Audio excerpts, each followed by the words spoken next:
This is Dr. Anju Beniwal, Assistant Professor, Sociology, Government Mira Girls College, Udaipur. हम third year के paper second ग्रामीण तथा नगरीय समाजशास्त्र रूरल एंड अर्बन सोशियोलॉजी के सेकंड यूनिट को आज पढ़ेंगे।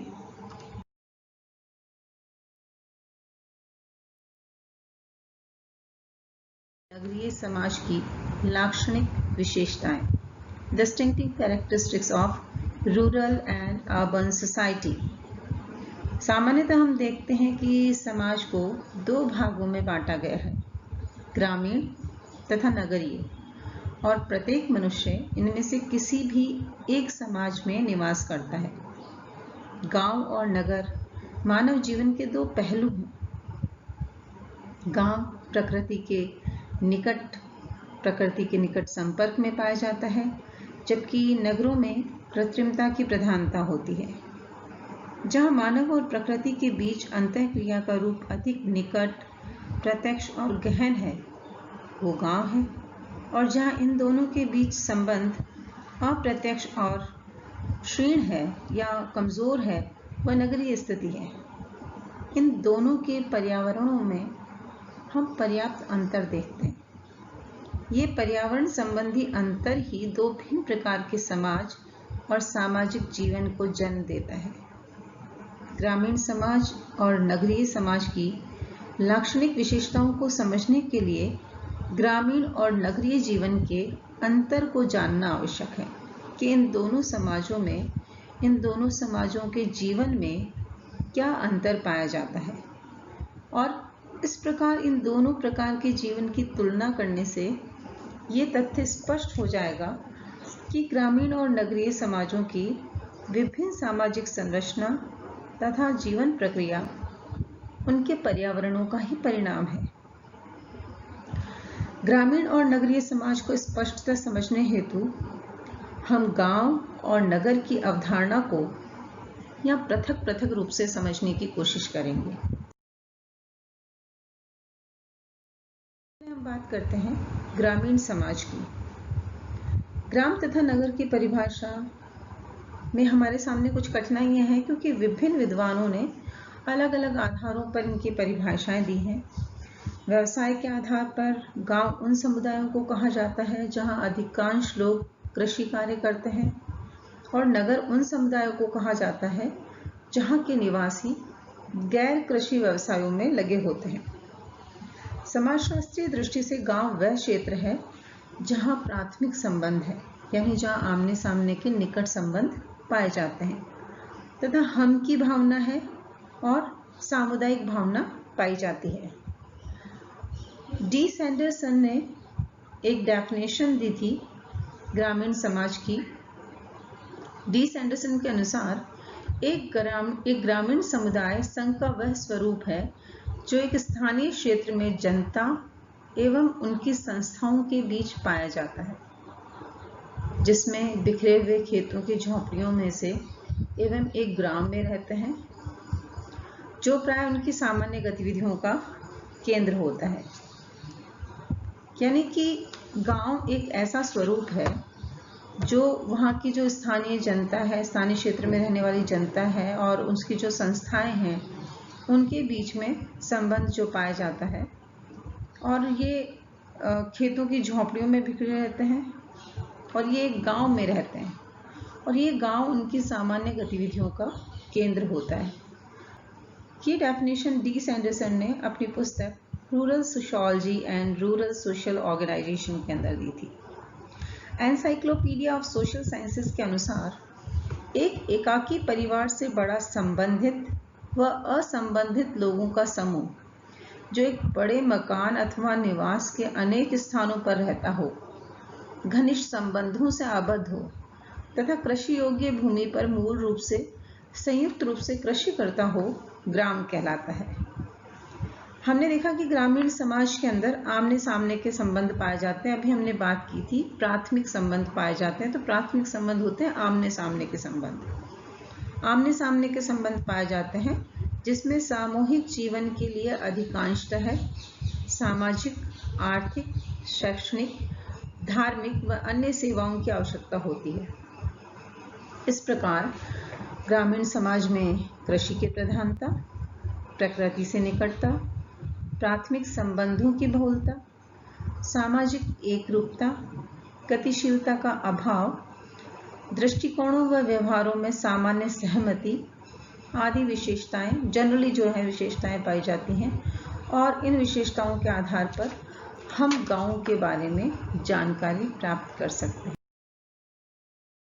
बात करते हैं ग्रामीण समाज की लाक्षणिक विशेषताओं की।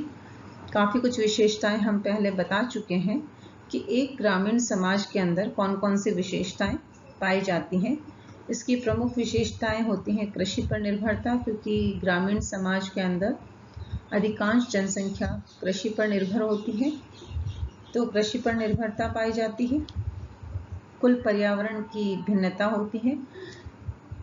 सामाजिक समानता पाई जाती है, सामाजिक रूप से लोग समान आर्थिक और सामाजिक जीवन जीते हैं। संस्तरण की कमी होती है। Stratification on the basis of economy जो होता है वो कम देखने को मिलता है। स्थिरता होती है, स्टेबिलिटी ज़्यादा होती है। व्यक्तिगत संपर्क की दृढ़ता होती है कि लोग आपस में एक दूसरे से बहुत टाइटली क्लोज रिलेटेड होते हैं। सामाजिक भिन्नता, एक सोशल स्ट्रैटिफिकेशन जो होता है वो देखने को मिलता है on the basis of caste, जाति के आधार पर सामाजिक भिन्नता देखने को मिलती है। जटिलता होती है उसके आधार पर। और श्रम विभाजन कम प्रभावी होता है कि श्रम विभाजन वहाँ इतना ज़्यादा नहीं देखने को मिलता। व्यक्ति जनरली अपनी आवश्यकताओं की पूर्ति स्वयं अपने स्तर पर ही करने का प्रयास करता है। हार्टन एंड हंट ने ग्रामीण समाज की 4 विशेषताएं बताई थी: पृथक्करण, समानता, कृषि व्यवसाय, जीवन यापन वाली अर्थव्यवस्था। और हम यहाँ प्रमुख विशेषताओं का उल्लेख करें तो हम देखते हैं कि व्यवसाय संबंधी भेद जो है वो इतने ज़्यादा वहाँ नहीं पाए जाते। पर्यावरण संबंधी भेद जो है उसके आधार पर हम ग्रामीण और नगरीय समाज में डिफरेंसेस कर सकते हैं। जनसंख्या में समरूपता व विभिन्नता संबंधी भेद जो होता है उसके आधार पर हम ग्रामीण और नगरीय समाज को डिस्क्रिमिनेट कर सकते हैं। तो हम देखते हैं कि कुछ प्रमुख लाक्षणिक विशेषताएं जो कि ग्रामीण समाज में पाई जाती हैं उसमें कृषि पर निर्भरता, कुल पर्यावरण की भिन्नता, सामाजिक समानता, संस्तरण की कमी, स्थिरता, सामाजिक भिन्नता, व्यक्तिगत संपर्क की दृढ़ता और श्रम विभाजन की कमी। अब बात करते हैं ग्रामीण समाज की प्रमुख विशेषताओं की। Important characteristics of rural society. इसमें सबसे पहले हम देखते हैं ग्रामीण सामाजिक संगठन की प्रकृति संबंधी विशेषता। Social organisation, rural social organisation का जो नेचर होता है उसके अंदर 4 चीज़ें बहुत इंपॉर्टेंट है: परिवार, विवाह, स्त्रियों की स्थिति और पड़ोस। सबसे पहले हम परिवार की बात करते हैं तो परिवार सामाजिक संगठन की एक महत्वपूर्ण इकाई है। गांव में परिवार जो होते हैं वो अधिकांशतः संयुक्त होते हैं, जिसमें मुखिया की सत्ता सर्वोपरि और महत्वपूर्ण होती है। यानी परिवार के अंदर सबसे जो बुजुर्ग व्यक्ति होता है वो परिवार का मुखिया होता है और उसकी सत्ता चलती है। वो जो भी कहता है उसकी बात को बिना किसी आर्ग्यूमेंट के परिवार के अन्य सदस्यों के द्वारा स्वीकार किया जाता है। तो उसकी जो स्टेटस है परिवार के मुखिया का वो बहुत इम्पॉर्टेंट होता है। परिवार में वहाँ के व्यक्ति की सामाजिक स्थिति जो होता है वो निर्धारित करता है कि जिस प्रकार का परिवार है वो ही परिवार जो होता है उस व्यक्ति की सोशल स्टेटस को डिफाइन करता है कि उसका सोशल स्टेटस कैसा होगा। और वही व्यक्ति की सामाजिक, आर्थिक, मनोरंजनात्मक, सांस्कृतिक, धार्मिक एवं शैक्षणिक क्रियाओं का केंद्र होता है। गाँव के अंदर परिवार किसी सेकेंडरी इंस्टीट्यूशंस की ज़्यादा ज़रूरत नहीं होती। परिवार जो होता है एक मेजर इंस्टीट्यूशन का रोल प्ले करता है, जिसके अंदर व्यक्ति अपनी अधिकांश आवश्यकताओं की पूर्ति करता है। जैसे अपनी आर्थिक आवश्यकताओं की पूर्ति करता है, मनोरंजनात्मक आवश्यकताओं की, सांस्कृतिक, धार्मिक, शैक्षणिक, इन सभी आवश्यकताओं की पूर्ति परिवार में की जाती है। और गाँव में व्यक्ति पर परिवार के सदस्यों का प्रभाव एवं नियंत्रण अधिक होता है। हम देखते हैं कि जैसे जैसे हम ग्रामीण से नगरीय परिवेश की ओर जाते हैं तो वहाँ पर परिवार का जो रोल है वो थोड़ा सा कम होता जाता है। परिवार का जो नियंत्रण है परिवार के सदस्यों पे वो थोड़ा कम देखने को मिलता है। लेकिन ग्रामीण समाज के अंदर परिवार का व्यक्तियों के व्यवहार पर, परिवार के सदस्यों के व्यवहार पर बहुत अधिक नियंत्रण पाया जाता है।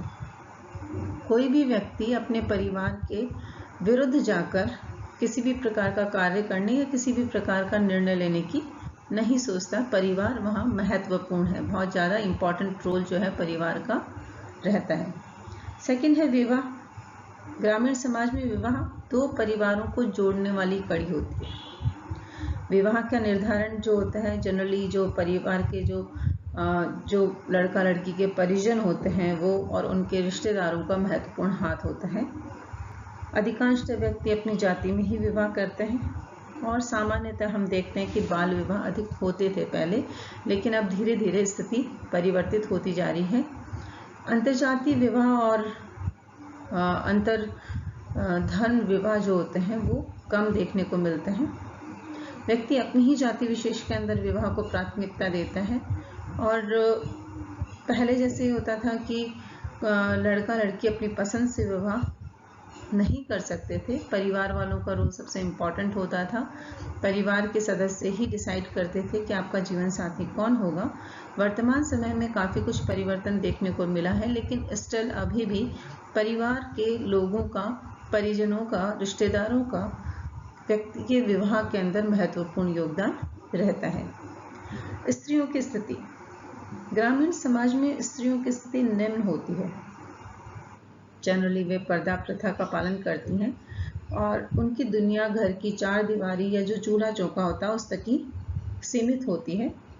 स्त्री शिक्षा का ग्राम में साधारणतः उतना ज़्यादा इम्पैक्ट नहीं है। वर्तमान समय में हम देखते हैं तो स्त्रियों की स्थिति में काफ़ी सुधार आया है। पूर्व की भांति पर्दा प्रथा जो है वो भी कम हो गई है और स्त्रियों की शिक्षा को भी महत्व दिया जाने लगा है। लेकिन प्रारंभिक काल के अंदर, प्रारंभिक समय में स्त्रियों की स्थिति जो थी बहुत ही दयनीय थी। उन्हें किसी भी निर्णय के अंदर, किसी भी आर्थिक निर्णय में या किसी भी पारिवारिक निर्णयों के अंदर उनकी सहभागिता जो थी बहुत कम देखने को मिलती थी। यानी स्त्रियों के विचार या स्त्रियों का जो थॉट है उसको किसी प्रकार की कोई इम्पोर्टेंस नहीं दी जाती थी। किसी भी निर्णय में उसकी महत्व नहीं दिया जाता था। लेकिन वर्तमान समय में हम इस स्थिति के अंदर भी परिवर्तन देखते हैं कि स्त्री शिक्षा को भी महत्व दिया जा रहा है, बाल विवाह भी कम होने लगे हैं और जो पारिवारिक निर्णय है उसके अंदर भी महिलाओं की भूमिका जो है वो बढ़ती जा रही है। पड़ोस। ग्रामीण समाज में पड़ोस का बहुत अधिक महत्व होता है। संकट के समय पड़ोसी एक दूसरे का मदद करते हैं। आपका जो नेक्स्ट नेबर होता है, पड़ोसी होता है, वो आपके घर के ही एक सदस्य की भांति होता है और वो किसी भी संकट के समय आपकी मदद करता है। तो पड़ोस का गांव के अंदर बहुत अधिक महत्व होता है। एक व्यक्ति को न केवल अपने पड़ोस का बल्कि गांव में रहने वाले प्रत्येक परिवार के सदस्यों के बारे में संपूर्ण जानकारी होती है, जो कि संबंधों की निकटता को प्रदर्शित करता है। फिर हम बात करते हैं सामाजिक संस्तरण की। ग्रामीण समाज में सामाजिक संस्तरण का आधार जाति होता है। जैसे मैंने पहले भी बताया था, वहाँ अधिकांश लोग खेती करते हैं, इसलिए संस्तरण का एक आधार कृषि व्यवस्था भी है, जिसमें एक तरफ तो किसान होते हैं, दूसरी तरफ जमींदार होते हैं। गाँव में नगरों की भांति वर्ग विषमता नहीं पाई जाती, यानी कि निम्न वर्ग, मध्यम वर्ग और उच्च वर्ग वाला जो वर्ग का जो कॉन्सेप्ट है वो गाँव में नहीं पाया जाता। वहाँ जाति के आधार पर संस्तरण देखने को मिलता है कि उच्च जाति के लोग, निम्न जाति के लोग, इसमें ब्राह्मण, क्षत्रिय, वैश्य, शूद्र के आधार पर जातियों का संस्तरण देखने को मिलता है। और गांव में नगरों की भांति वर्ग विषमता नहीं पाई जाती। वहाँ मालिक व मजदूर के बीच आए दिन होने वाले संघर्ष भी नहीं देखने को मिलते। नेक्स्ट है सामाजिक नियंत्रण संबंधी विशेषता। ग्रामीण समाज में सामाजिक नियंत्रण बनाए रखने के अंदर अनौपचारिक साधनों का ज़्यादा रोल होता है। अनौपचारिक साधन जो होते हैं वो ज़्यादा प्रभावी होते हैं, जबकि शहरों के अंदर समाज में नियंत्रण बनाए रखने के लिए औपचारिक साधनों का ज़्यादा उपयोग किया जाता है। अनौपचारिक साधन जैसे परिवार, जाति, पंचायत, पड़ोस, प्रथा, जनरीति, धर्म, नैतिकता, ये सारे अनौपचारिक साधन जो होते हैं वो व्यक्ति के अंदर या समाज में व्यक्ति के व्यवहार को नियंत्रित करते हैं और समाज में नियंत्रण को बनाए रखते हैं। व्यक्तिगत व आमने सामने के संपर्क के कारण वह प्रत्येक व्यक्ति पुलिसमैन का कार्य करता है, क्योंकि वहां पर संबंध जो होते हैं व्यक्तिगत होते हैं और आमने सामने के होते हैं और संबंधों में घनिष्ठता होती है, इसलिए हर व्यक्ति जो होता है पुलिसमैन का कार्य करता है। ग्रामीण समाज में प्रजा राजा है और रीति रिवाज और रूढ़ियाँ वो व्यवहार को नियंत्रित करती है। आपके रीति रिवाज, प्रथाएं, परंपराएं जो हैं वो व्यक्तियों के व्यवहार को निर्धारित करती हैं और उनके व्यवहार को नियंत्रित करती हैं, जिससे कि समाज में नियंत्रण बना रहता है। सामाजिक संबंधों संबंधी विशेषता। ग्रामीण समाज में, जैसा मैंने पहले भी बताया, प्रत्यक्ष, डायरेक्ट, प्राथमिक, प्राइमरी, अनौपचारिक, इनफॉर्मल एवं व्यक्तिगत, पर्सनल रिलेशंस पाए जाते हैं। जो भी संबंध होते हैं वो प्रत्यक्ष होते हैं, प्राथमिक होते हैं क्योंकि उसमें निकटता होती है, अनौपचारिक होते हैं, किसी प्रकार की औपचारिकता नहीं होती है, बहुत ही घनिष्ठ संबंध होते हैं। व्यक्ति जो होते हैं बहुत ही प्योर हार्टेड होते हैं, एक दूसरे से अपनी भावनाएं, अपने विचार कहने से हिचकते नहीं हैं और व्यक्तिगत संबंध पाए जाते हैं। वहाँ व्यक्ति को महत्व दिया जाता है। गांव में संबंध सरल एवं सच्चे होते हैं। वहाँ व्यक्ति का संबंध अधिकतर प्राथमिक समूहों जैसे परिवार, पड़ोस, मित्र मंडली एवं नातेदारी समूह से होता है। गांव में व्यक्ति अपनी आवश्यकताओं की पूर्ति के लिए प्राथमिक समूहों पर ही निर्भर होता है, न कि सेकेंडरी समूहों पर। सामाजिक अंतःक्रिया संबंधी विशेषता। ग्रामीण समाज में प्राथमिक व प्रत्यक्ष सहयोग अधिक पाया जाता है। गांव में प्रतिस्पर्धा बहुत कम होती है या फिर नहीं के बराबर पाई जाती है, क्योंकि वहाँ व्यक्ति का समाज में स्थान निर्धारण परिवार, जाति एवं वंश के आधार पर होता है। आपके कार्य के आधार पर नहीं होता, आपकी योग्यता के आधार पर नहीं होती, बल्कि आपका परिवार कैसा है, आप किस जाति से बिलोंग करते हैं, आपका वंश क्या है, उसके आधार पर समाज के अंदर आपके स्थान का निर्धारण होता है। गांव में प्रत्यक्ष संघर्ष जो होता है बहुत कम देखने को मिलता है। वहाँ भूमि, स्त्री व संपत्ति को लेकर संघर्ष अधिक होते हैं। जमीन को लेकर, स्त्री को लेकर या संपत्ति को लेकर बहुत ज़्यादा संघर्ष होते हैं। कभी कभी परिवार, जाति या गांव में भी परस्पर संघर्ष देखने को मिलता है। ग्रामीण लोग जो हैं वो कम पढ़े लिखे होते हैं, तो रूढ़िवादी होते हैं, परंपरावादी होते हैं। वे नए कानूनों व परिवर्तनों को शीघ्रता से स्वीकार नहीं करते, क्योंकि हम देख रहे हैं कि समाज में बहुत तेज़ी से परिवर्तन हो रहा है, दुनिया में बहुत तेज़ी से परिवर्तन हो रहा है, तो उसका प्रभाव गाँव में भी देखने को मिल रहा है। तो हम देख रहे हैं कि वहाँ भी लोगों की सोच जो है उसमें धीरे धीरे परिवर्तन आ रहा है। वहाँ के लोग भी जो है वो एक मॉडर्न थॉट के साथ, एक आधुनिक विचारों के साथ अपने आप को परिवर्तित करने के प्रयास कर रहे हैं। लेकिन ये जो परिवर्तन है ये उतना तेज नहीं है, उतना ज़्यादा नहीं है जितना ज़्यादा नगरों में होता है। तो वहाँ परिवर्तन जो होता है उसको इजीली एक्सेप्ट नहीं किया जाता। सामाजिक दृष्टिकोण संबंधी विशेषता। ग्रामीण लोग भाग्यवादी अधिक होते हैं, भाग्य पे विश्वास करते हैं कि जो हम अगर जिस कंडीशन में हैं, जस्ट बिकॉज आवर फेट, अपने भाग्य के कारण है। और वे प्रकृति तथा ईश्वर में अधिक विश्वास करते हैं। धार्मिक होते हैं, इसलिए प्रकृति में और ईश्वर में बहुत ज़्यादा विश्वास करते हैं। दिखावे से दूर होते हैं, कृत्रिमता नहीं होती उनके अंदर, आडंबर रहित होते हैं। बोगार्डस लिखते भी हैं कि गांव के लोग स्पष्ट बोलने वाले, निष्कपट व सत्यनिष्ठ होते हैं। वे नागरिक जीवन के बहुत से पक्षों से घृणा करते हैं।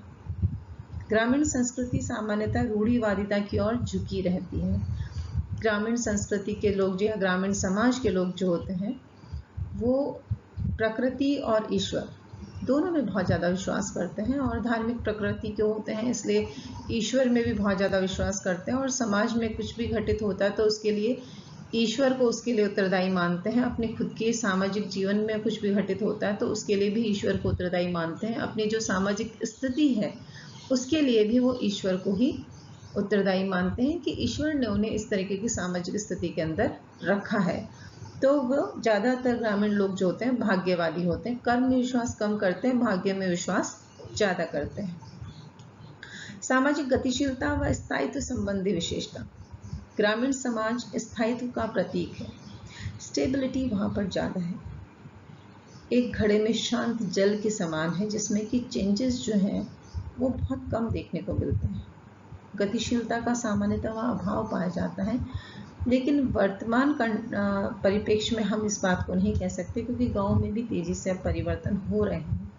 गतिशीलता जो है वो बढ़ रही है, स्थायित्व जो है उसमें थोड़े से परिवर्तन आ रहे हैं।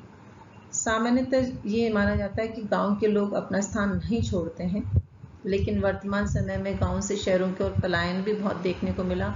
लेकिन जब संकट की घड़ी आई तो लोग वापस बैक टू पेविलियन, वापस अपने गांव की तरफ लौटे, क्योंकि वो उन्हें सबसे सेफ प्लेस लगती है। उनकी फैमिली वहाँ पर, उनके घर वहाँ हैं, उनके खेत वहाँ हैं, खेत खलियान वहाँ हैं, उनका बचपन वहाँ है, तो एक अटैचमेंट उनको अपनी उस जगह से होता है। तो सामान्यतः ये लोग अपने उस स्थान को छोड़ना नहीं चाहते जब तक कि अनटिल अनलेस कोई मजबूरी ना हो, जैसे बाढ़, भूकंप, महामारी, प्राकृतिक विपदाओं के आने पर वे अपना स्थान छोड़ने के लिए तैयार होते हैं। या अभी वर्तमान में हम देखते हैं तो व्यवसाय की तलाश में वो अपना स्थान छोड़ते हैं, या फिर शहरी चकाचौंध जो होती है उसके कारण वो अपना स्थान छोड़ते हैं। लेकिन हमने ये देखा कि जब वापस से विपरीत परिस्थितियां आई तो वो अपने स्थान को ही वापस जाना पसंद करते हैं। आर्थिक जीवन संबंधी विशेषता। ग्रामीण समाज मुख्य रूप से कृषि पर निर्भर है, खेती प्रमुख व्यवसाय है। ग्रामीण जीवन सुझाव देता है बचाओ, यानी गांव वालों के खर्च की सीमा आवश्यकताओं तक ही सीमित होती है। उनका आर्थिक जीवन जो है वो बचाने पर ज़्यादा बिलीव करते हैं, सेविंग्स पे ज़्यादा बिलीव करते हैं, और जितना भी उनसे बच सकता है वो उसको बचाने की कोशिश करते हैं, क्योंकि उनका आर्थिक जीवन इतना समृद्ध नहीं होता है। तो वो कहते हैं ना कि जितनी ज़रूरत हो उतना ही, जितनी चादर हो उतना ही पैर पसारना चाहिए। वो इस कंसेप्ट पर काम करते हैं या इस कंसेप्ट पर अपना जीवन यापन करते हैं। सांस्कृतिक जीवन संबंधी विशेषता। ग्रामीण समाज में सांस्कृतिक स्थिरता पाई जाती है। हम उनकी जो संस्कृति है उसमें ज़्यादा परिवर्तन नहीं होते हैं, और अब वर्तमान में कुछ परिवर्तन देखने को मिले हैं तो भी उसके कई कारण हो सकते हैं। नगरीय लोगों का ग्रामीण समाज के अंदर ज़्यादा जाना, या ग्रामीण लोगों का नगरीय समाज में ज़्यादा जाना, उससे उनकी सांस्कृतिक जो चेंजेस हुए, जो कल्चरल वैल्यूज़ में जो चेंजेस हुए, जो एक्सचेंज ऑफ कल्चरल वैल्यूज़ है, उसके कारण उनके सांस्कृतिक जीवन में कुछ परिवर्तन देखने को मिलते हैं। अन्यथा सांस्कृतिक स्थिरता ज़्यादा पाई जाती है। नेक्स्ट है सामाजिक विघटन संबंधी विशेषता। ग्रामीण समाज में व्यक्तिगत विघटन नगरीय समाज की तुलना में कम होता है। नगरीय समाजों की अपेक्षा गांव में अपराध भी कम पाए जाते हैं, क्योंकि गांव में रहने वाले लोगों की आवश्यकताएं सीमित होती हैं, सीधा सादा और सरल जीवन जीते हैं। तो जहां आवश्यकताएं कम होंगी वहां पर अपराध भी कम होंगे। नगरीय समाजों में क्योंकि आवश्यकताएं ज़्यादा होती हैं और उन आवश्यकताओं की पूर्ति करने के लिए उनके पास साधन नहीं होते हैं, तो उस कंडीशन के अंदर अपराध ज़्यादा होते हैं। लेकिन गाँवों के अंदर लोगों की आवश्यकताएं कम होती हैं और उन आवश्यकताओं को पूरा करने की इच्छा भी नहीं होती है। तो इस कंडीशन के अंदर जहाँ आवश्यकताएं कम होंगी, जहाँ पर व्यक्ति अपने जीवन से, अपनी जो आर्थिक स्थिति है या जो अपनी सामाजिक स्थिति है उससे संतुष्ट होगा, तो उस कंडीशन में वो अपराध करने के लिए प्रेरित नहीं होगा, तो वहाँ पर अपराध कम पाए जाते हैं। लास्ट वन इज मनोवैज्ञानिक विशेषता। ग्रामीण लोग सामुदायिक भावना को अधिक महत्व देते हैं, उनमें सहनशीलता और प्रेम अधिक पाया जाता है। मतलब ग्रामीण समाज के लोगों में हम की भावना या सामुदायिक भावना पाई जाती है कि वी ऑल आर सेम, हम सब एक जैसे हैं, हम सब एक हैं। तो उस कंडीशन के अंदर एक दूसरे के सुख दुख में वो भागी होते हैं, एक परिवार की भांति होते हैं। ग्रामीण समाज के सारे लोग जो हैं वो एक परिवार की भांति साथ में रहते हैं। उनमें सहनशीलता और प्रेम जो होता है वो बहुत अधिक पाया जाता है। किसी प्रकार का दिखावा नहीं होता है, किसी प्रकार का कृत्रिम व्यवहार नहीं होता है। तो ये वहाँ की एक मनोवैज्ञानिक विशेषता होती है कि सब एक दूसरे से मानसिक रूप से जुड़े होते हैं, सब एक दूसरे की परवाह करते हैं, सब एक दूसरे के साथ में अपने सुख दुख जो है वो बांटते हैं, और साथ में मिलकर मतलब दूसरे का विकास मेरा विकास, दूसरे की खुशी मेरी खुशी, इस कंसेप्ट पे उनका सारा जीवन जो होता है वो बेस्ड होता है। ग्रामीण समाज में धर्म की प्रधानता होती है। गांव में फैशन का प्रचलन कम पाया जाता है, लेकिन वर्तमान समय में हम देखते हैं कि गांव में भी फैशन जो है वो बढ़ता जा रहा है। लोगों के अंदर वैज्ञानिक सोच जो है वो भी डेवलप हो रही है। गांव में तर्क और विज्ञान जो है उस पर धीरे धीरे लोग एम्फेसाइज करने लगे हैं, थोड़ा थोड़ा उस पर विश्वास करने लगे हैं। साक्षरता दर अभी कम है गांव के अंदर, लेकिन धीरे धीरे लोग साक्षर भी हो रहे हैं। राजनीतिक चेतना जो है वो कम पाई जाती है, लेकिन इसका मतलब ये नहीं कि वो राजनीतिक रूप से एक्टिव नहीं होते। पॉलिटिकली दे आर एक्टिव, लेकिन कंपैरेटिवली अगर हम नगर से कंपेयर करें तो राजनीतिक चेतना उनमें नगरों की तुलना में कम पाई जाती है। यहाँ की जनसंख्या जो है उसमें जनसंख्या कम होती है और उसमें विभिन्नता भी कम पाई जाती है, वेरिएशंस कम होते हैं। जितनी भी जो भी जनसंख्या होती है उस जनसंख्या के लोगों में हम लोग एकता जो है वो देखने को मिलती है, उसमें समानता देखने को मिलती है, वेरिएशंस जो है वो कम देखने को मिलते हैं। ये सारे ग्रामीण समाज की प्रमुख विशेषताएं थी, जिसके अंदर हमने स्टडी किया कि ग्रामीण सामाजिक संगठन की प्रकृति संबंधी विशेषता, जिसमें हमने परिवार, विवाह, स्त्रियों की स्थिति और पड़ोस को डिस्कस किया। फिर सामाजिक संस्तरण कि किस प्रकार से समाज के अंदर संस्तरण पाया जाता है और ये संस्तरण जाति के आधार पर होता है।